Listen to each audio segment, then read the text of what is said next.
for the naturalization examination. دی پولک ایدا لدر واشنطن چند مشاخی تینه فرکرن چاو ببنه ولاتیت امریکی. بوه پولی تیویا $100 بدن که هندکا گلکه. اف مشاخت دی بیجت گلک کسان نو که پارنینه که بخوای وی پولی بدن. ال سیونتورا خلک سالوادوره. دی بیجت از بتنه زارو کت خوب خودان دکم. دی کام دیگل من دیجید و تیویا از همیاب خودان بکم.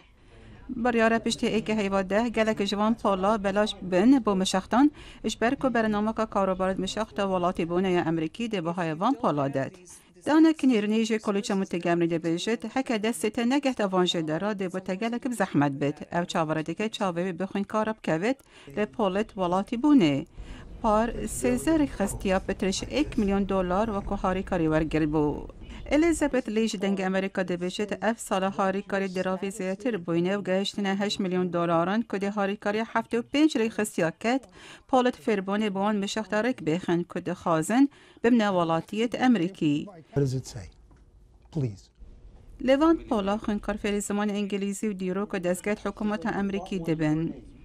الیخاندرو مایورکاس رو برکه کاروبارات مشاختایه کد بیجت ام هیوی داریم با خلکی بصناهی تر بکنین چا ببنه ولاتیت امریکی. پولا کاوسا هاری کاری ال سیونتورا و مشاخت دیده کت ابگهنه ایک آرمانج. دی بیجت مدویت مافت من وکو مافت هر کس اکدیبن لفی ولاتی.